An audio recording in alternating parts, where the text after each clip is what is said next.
اعوذ باللہ من الشیطان الرجیم بسم اللہ الرحمن الرحیم اللہم صلی علی محمد و آل محمد وعجل فرجہم۔ السلام علیکم ورحمۃ اللہ وبرکاتہ۔ سامعین و ناظرین، سٹی آف نالج اکیڈمی سے بی بی جان آپ کے سامنے واقعہ کربلا کی تفصیل لے کر حاضر ہو رہے ہیں۔ تفصیل تو کیا ہے، چیزہ چیدہ کہانیاں ہیں۔ کوفہ کے شہر پر آہوں کی بدلیاں چھائی ہوئی تھیں، تمام شاہراہیں لوگوں کی کثرت سے چھلک رہی تھیں۔ حد خیال تک آدمی ہی آدمی، لیکن جسے دیکھو رنگ اڑا ہوا، منہ کھلا ہوا، آنکھیں ڈبڈبائی ہوئیں، پھر دیکھتے ہی دیکھتے سوگوار مجمع کی ہچکیاں بن گئیں۔ علی کی بیٹی علی کے آواز میں، علی کے لہجے میں گویا ہوئی، اور پھر نفس نفس ضمیروں میں اتر جانے والا غم بڑھتا ہی چلا گیا۔ لوگ چیخیں مار رہے تھے، رو رہے تھے۔ ادھر قصر ریاست میں دمشق کی بازنطینی سلطنت کا جفا پیشہ نمائندہ خوشی کے مارے جھوم رہا تھا۔ اس کے کہنے پر سارے درباری نام نہاد کامیابی کا جشن منا رہے تھے۔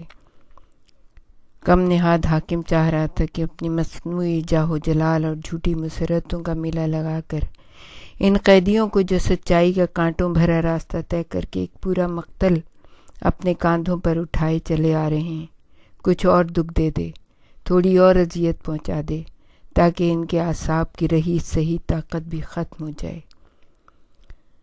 ادھر فرمان نکلا کہ قیدیوں کو یہاں لایا جائے، ادھر سرکاری کارندوں نے ان رسن بستہ اسیروں کو راج محل کے دروازے تک پہنچا دیا، اور پھر چند لمحوں میں یہ قیدی کاخ سفید کی روشوں سے ہوتے ہوئے تخت امارات کے سامنے تھے۔ صوبے کا کرتا دھرتا اموی فرمانروا یزید ابن معاویہ ملعون کا دست راست، اور زیاد ابن ابیہ جیسے مجہول النسب باپ کا بیٹا عبداللہ اقتدار کی کرسی پر، عبید اللہ اقتدار کی کرسی پر فرعون کا کردار پیش کر رہا تھا۔ علاقے کی مشہور ہستیاں، حکومت کے پسندیدہ اشخاص، نیز فوج اور انتظامیہ کے بڑے بڑے عہدیدار آنے والے قیدیوں کو دم سادے دیکھ رہے تھے، لیکن ابن زیاد ملعون انتہائی رعونت سے اسیروں کا جائزہ لے رہا تھا۔ لٹے پٹے قیدی سربرہنہ۔ اچانک اس کی نظر ایوان کے آخری کونے پر پڑی، جہاں ایک موقر خاتون دربار کے آداب و روایات سے بے پرواہ کوئی جانثار عورتوں کے حلقے میں کمال اطمینان کے ساتھ تشریف فرما تھیں۔ یہ کون ہے؟ عبید اللہ نے نہایت تلخ لہجے میں دریافت کیا، مگر اسے کوئی جواب نہیں ملا۔ ماحول پر پرانا قبرستان کا سناٹا چھایا ہوا تھا۔ فضا میں دوبارہ ارتعاش پیدا ہوا۔ ابن زیاد تیوریاں چڑھا کر پھر اپنا سوال دہرا رہا تھا، بتاؤ یہ کون ہے؟ مگر اس مرتبہ بھی خاموشی رہی۔ کوفے کے حاکم نے تیسری دفعہ غصے میں بے قابو ہو کر پوچھا، آخر بتاتے کیوں نہیں؟ یہ کون عورت ہے؟ اب کے ان فدائی عورتوں میں سے جو عظیم خاتون کو اپنے گھیرے میں لیے ہوئے تھی، ایک نے منتہائی جرأت و طاقت سے جواب دیا، پوچھنے والے، یہ علی کی بیٹی زینب کبریٰ ہے۔ زینب کا نام سنتے ہی ابن زیاد دل کے پھپھولے پھوڑنے لگا۔ اس کی زہر بری زبان سے جو پہلا جملہ نکلا وہ یہ تھا، خدا کا شکر ہے کہ اس نے تمہیں رسوا کیا، موت کی گھاٹ اتارا، اور تمہارے ناپسندیدہ ارادوں کو بے نقاب کیا۔ بس یہ سننا تھا کہ فاتح خیبر اور صاحب ذوالفقار کی بیٹی نے اپنے اقتدار شکن اور سلطنت فشاں انداز سے یوں خطاب کیا، الحمدللہ الذی اکرمنا بنبیہ صلی اللہ علیہ وآلہ وسلم وطہرنا من الرجس تطہیرا، انما یفتضح الفاجر ویکذب الفاسق وہو غیرنا۔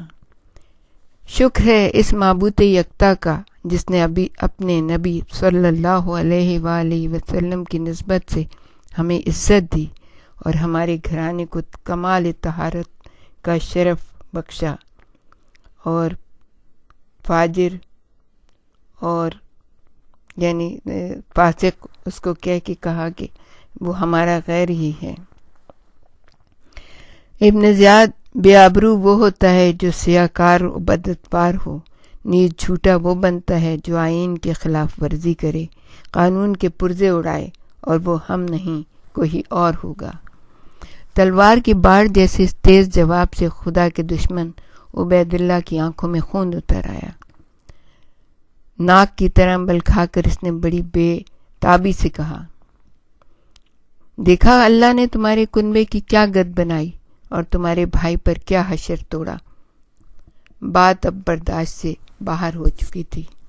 اقتدار اور نظریات کی کھلی توہین، اس کے علاوہ ابن زیاد ملعون اتنی شقاوت کے ساتھ عقیلہ بنی ہاشم کے طہارت نسب، تقدس مآب خاندان اور زینب کے فخر کائنات عزیز اور شہید بھائی کے بارے میں حضرت سرائی کر رہا تھا۔ بنابراین ثانی زہرا کے تیور بدلے اور معلوم ہوا کہ برق و آتش کا ایک چشمہ تھا جو ابل پڑا۔ ارشاد ہوا، ما رأیتو الا جمیلہ، ہم نے ہمیشہ اچھائی ہی دیکھی ہے۔ ہاں، خاندان رسالت کا رتبہ اتنا اونچا ہے کہ انہیں شہادت جیسی نعمت نصیب ہوئی۔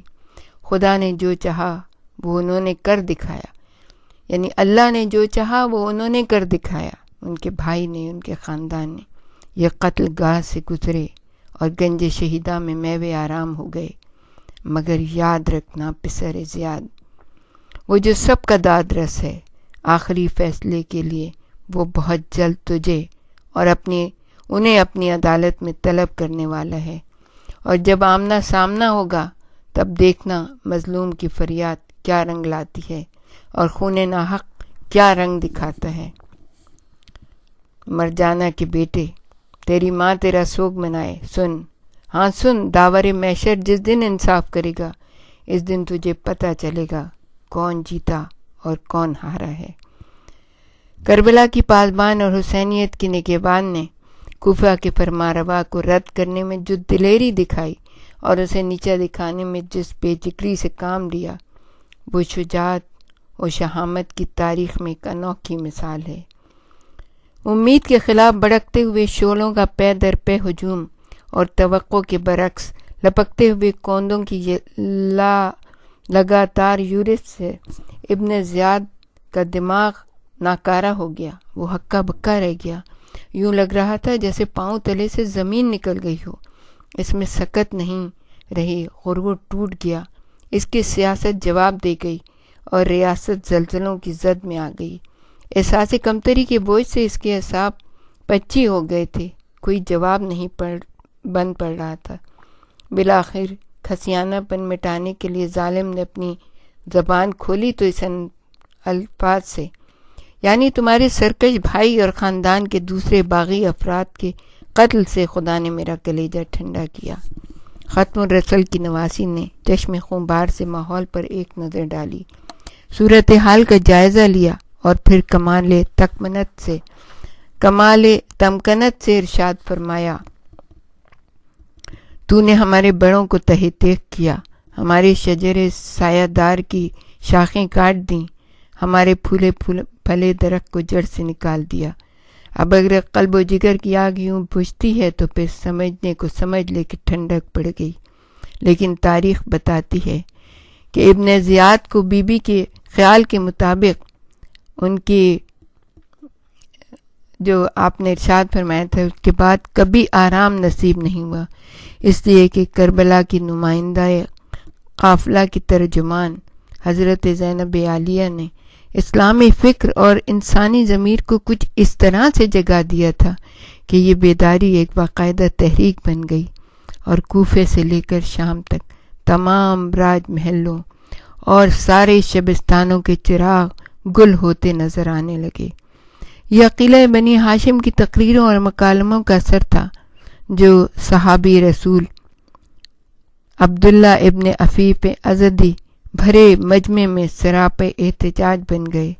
اس طرح خاندان غامد اور بنو وائلہ کے بعض جیالے بھی حکومت کے خلاف سرگرم عمل ہو گئے، اور پھر یہ بات اتنی عام ہوئی کہ گھر گھر بغاوت کے پرچم لہرانے لگے۔ جگہ جگہ شہر یعشوب کی سی کیفیت طاری ہو گئی۔ بڑے بڑے فوجی افسر استعفیٰ دینے لگے۔ شہر کے معزز باشندوں نے کوفے میں رہنا چھوڑ دیا۔ سب لوگ دور دور جنگلوں میں چلے گئے۔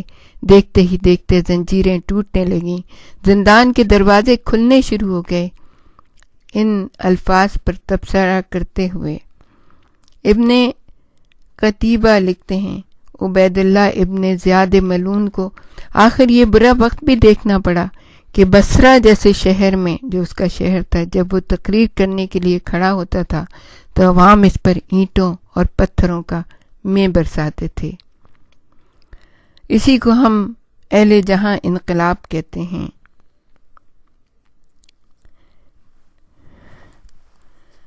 سامعین و ناظرین، اس کے بعد ہم آپ کو یہ بتائیں گے کہ عبید اللہ ابن زیاد نے اہل بیت اطہار کو کوفے میں اس وقت تک اسیر رکھا جب تک کہ اس کی اطلاع کا جواب یزید کے پاس سے نہ آ گیا۔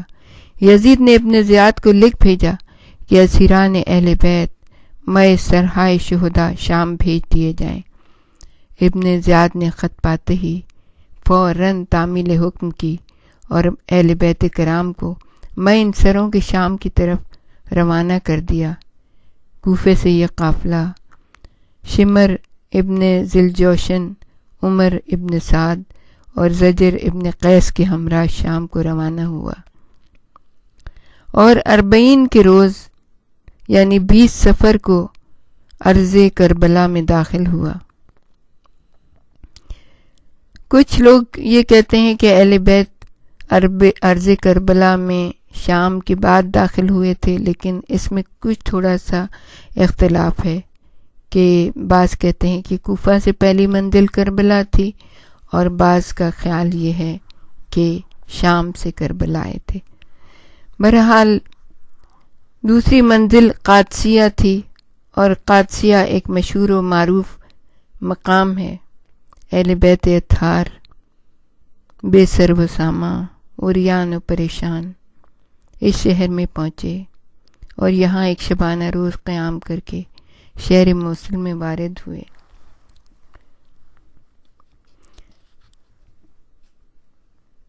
روضۃ الاحباب تحریر فرماتے ہیں کہ جس وقت یہ لوگ شہر موصل کے قریب پہنچے تو شمر ذیلجوشن ملعون نے حاکم شہر کو لکھ بھیجا کہ ہم لوگ فتح و نصرت کے ساتھ مئے سرہائے شہدائے کربلا تمہارے شہر میں عنقریب داخل ہونے والے ہیں۔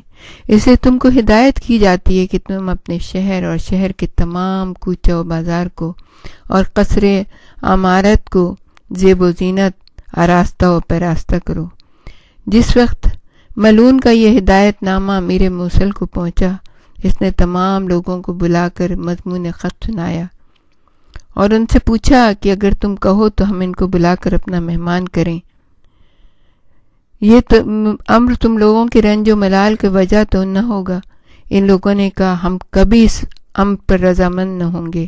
چنانچہ حاکم موصل نے شمر سے لکھ بھیجا کہ چونکہ اس شہر میں بہت سے شیعوں کی آبادی ہے، اس لیے ہم تم کو اور تمہارے لشکر کو اس شہر میں داخل ہونے کی اجازت نہیں دیں گے۔